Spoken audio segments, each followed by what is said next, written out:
Salut, c'est Trado. Je vous propose aujourd'hui l'analyse technique de Soitec. Alors avant de commencer, les précautions d'usage, comme d'habitude, je suis analyste technique, trader compte propre, mais je ne suis pas conseiller financier. Je ne connais pas votre situation, je ne connais pas votre aversion au risque et je ne sais donc pas si Soitec est adapté à votre profil d'investisseur. Donc il faut vous rapprocher d'un professionnel qui dira si vous pouvez effectivement spéculer sur une valeur comme Soitec. Alors pour ceux qui l'ignorent, Soitec est une entreprise spécialisée dans la fabrication et la commercialisation de semi-conducteurs et l'action a augmenté de 17% hier suite à des publications jugées très encourageantes et Odo BHF a salué les résultats et vise maintenant 88 euros, c'est-à-dire 20% par rapport à la clôture du 19 avril 2018. On va voir comment l'analyse technique peut nous aider éventuellement si on est séduit par le dossier à atteindre ses objectifs. Alors voilà où on en est sur la valeur. Tout d'abord, comme on peut le voir ici, la tendance elle est haussière en données hebdomadaires. Si vous découvrez l'analyse technique, chacun des bâtons que vous voyez, ça s'appelle un chandelier japonais et ça montre pour une semaine donnée les plus hauts et les plus bas de la semaine. Nous sommes donc là et il reste une journée avant que la forme définitive de la bougie soit acquise. Et la tendance elle est haussière parce qu'on est au-dessus du nuage Ishimoku qui monte et parce qu'on est également au-dessus de la moyenne mobile à 30 semaines qui monte. Donc tout ça est extrêmement favorable. La tendance est haussière à moyen terme. Et la montée des volumes hier montre que la hausse n'était pas fortuite et qu'il y avait véritablement un engouement pour la valeur. Maintenant, je vous propose une analyse chartiste. Regardez, on est là actuellement. Le plus important à comprendre, c'est que on était en train d'évoluer entre 54 et 71 euros. Ça constitue notre canal de latéralisation. Et maintenant, on a réussi à s'extraire des 71 euros alors qu'on était coincé depuis octobre 2017 dans cette zone. Alors, au-delà, il faut comprendre ce qu'est une résistance et un support. Une résistance est une zone qu'on a du mal à casser. Par exemple, les 130 euros ici constituent une zone de résistance. On a tenté 3 semaines de passer au-dessus, on n'a pas réussi, c'est une résistance. Et vous avez également ce qu'on appelle des supports. Des supports, c'est l'inverse, c'est des zones sur lesquelles on a du mal à passer en dessous desquelles on a du mal à passer et on rebondit dessus. Par exemple, les 54 euros, c'est une zone de support. Et puis nous avons des zones qui sont un petit peu plus complexes à comprendre, notamment les 77 euros. Ici, c'est une résistance parce que ça a été un support et on dit que lorsqu'un support est cassé, comme ça s'est produit ici, il change de polarité, il devient résistance. Donc 77 euros sera une résistance. Et nous avons également 66 euros qui est un support parce que ça a été une résistance qui a été cassée, donc elle devient support, elle a changé de polarité. Et nous avons les 71 euros ici qui sont très intéressants à conserver puisque c'était un support. C'était une résistance, pardon. Et si on arrive à se maintenir dessus vendredi soir, puisque je vous rappelle que ce sont des bougies hebdomadaires, eh bien les 71 euros deviendront support, puisqu'on aura clôture au-dessus. Maintenant, il faut faire attention parce que si vendredi soir on termine en dessous de 71 euros, autrement dit on aurait une mèche et pas une clôture au-dessus, ça validerait le fait que les 71 euros sont support, sont résistance et cela pourrait entraîner une accélération de la baisse. Donc là je fais un petit zoom, on retrouve l'objectif dodo à 88 euros, on retrouve la résistance que j'ai mentionnée tout à l'heure à 77 euros, on retrouve également les 71 euros qui vont jouer un rôle de support ou de résistance selon que l'on clôture au-dessus ou en dessous de ces 71 euros et on retrouve également les 66. Alors l'idée en application de la méthode d'accumulation rationnelle que vous pouvez retrouver sur le site, c'est qu'il ne faut pas investir en une seule fois, jamais, enfin il faut vraiment éviter, et diviser l'investissement plusieurs fois.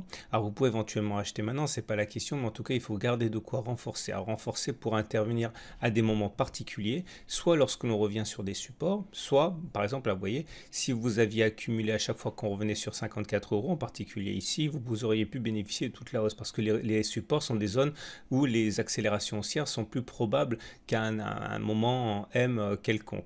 De la même manière, si on revient sur 66 euros, on pourrait éventuellement envisager de renforcer puisque c'est une zone qui est devenue support parce qu'elle a été cassée. C'était une résistance cassée, elle devient donc support, je l'ai expliqué tout à l'heure. Et de la même manière, si on clôture au-dessus de 71 euros, si la semaine prochaine ou une autre semaine on revient sur les 71 euros, ce sera une zone de support qui serait éventuellement possible de mobiliser pour accumuler. Et inversement, les résistances sont des zones à partir desquelles on peut observer une accélération de la hausse. Par exemple, si on clôture au-dessus de 71 euros vendredi soir, il est possible que la semaine prochaine et la semaine d'après, éventuellement, on ait une accélération haussière, puisque quand on casse des résistances, on a tendance à avoir une accélération de la hausse. Par exemple, ça a été le cas ici, voyons, une fois qu'on a eu cassé les 66 €, on a eu une accélération de la hausse. Une fois qu'on a eu cassé les 57 €, on a eu une accélération de la hausse, etc. Donc, je récapitule. On peut éventuellement acheter maintenant si on est séduit par le dossier, et il faudra de toute manière, je pense, et ce que je ferai, accumuler les autres positions en cas de retour sur les supports comme 71, 66, 64, ou en cas de cassure des résistances comme 71, 77, etc. Ça, c'est pour ceux qui veulent investir pour le long terme sur Soitec. Maintenant, si ce qui vous intéresse, c'est le trading de court terme, j'ai repéré pour vous 3 opérations que je pourrais éventuellement moi-même mener. Donc attention, on change d'unité, on bascule en tendance journalière. On retrouve la bougie de jeudi, une fort belle bougie ici, et la résistance des 71 € sur laquelle on a buté. Donc il y a 2 scénarios qui me semblent valides. Le premier, c'est si on passe la zone des 75-77 €. J'ai parlé de cette zone, hein, elle est ici, 77, mais en fait, si on précise un petit peu, c'est du 75-77, voilà, donc c'est par là. Si on clôture au-dessus de 75-77, on pourrait éventuellement viser l'objectif dodo. Ça correspondrait à un objectif de 14%. Mais quand on fait du trading, il faut un stop loss, c'est-à-dire un niveau à partir duquel on sort du trade avec une perte assumée. Et le stop loss, de manière conventionnelle, doit être tel que vous pouvez gagner 2 fois plus que ce que vous risquez de perdre. Clairement, si vous envisagez de gagner 14%, il faut que le stop loss soit tel que vous ne risquez pas de perdre plus que 7%. La logique, elle est simple, c'est que même si vous avez raison une fois sur deux, sur le long terme, vous gagnez de l'argent parce que vous gagnez 2 fois plus quand vous avez raison que vous perdez d'argent quand vous avez tort. Donc clairement, moi je mettrais mon stop loss ici à 73,69 en ayant acheté à 77 parce que l'objectif serait de 14% et la perte serait mesurée à 4,5%. Donc bon, un ratio gain-risque très intéressant. Une autre solution, sachant qu'on a une résistance à 75,77 et qu'il est dangereux d'acheter à côté, c'est d'attendre éventuellement un retour sur le niveau qui a été fraîchement cassé à 71 €. À partir de là, acheter en visant les 75-77, ça correspondrait à un gain de 5%. Par contre, il faudrait accepter sa perte si finalement les cours redescendaient à 69 € à peu près, c'est une baisse de 2,5%. Là aussi, on conserve un ratio gain-risque qui est assez intéressant. Maintenant, si ce qui vous intéresse est de spéculer à la baisse, le scénario qui me semble le plus évident, il est en données hebdomadaires. L'idée, ce serait que si on clôture en dessous des 71 €, donc avec une mèche ici actant l'existence de la résistance, eh bien, un retour sur les 66 € serait envisageable. Ça ferait donc une baisse de 7,5% donc dans votre poche si vous spéculez à la baisse. Et là, par contre, le stop loss devrait être mis au cas où finalement, bien qu'ayant hésité et échoué à passer les 71 €, on repartait vers les hauts la semaine prochaine, par exemple. Et si on devait aller clôturer au-dessus de 73-74 €, c'est-à-dire une augmentation de 3%, pour vous, une baisse de 3% de votre pari, hein, eh bien là, il faudrait sortir. Voilà, j'espère que ça n'a pas été trop compliqué. Je vous souhaite une très bonne journée. Je vous dis rendez-vous demain, enfin tous les jours, ce sont de nouvelles analyses. Donc rendez-vous sur le blog dès demain.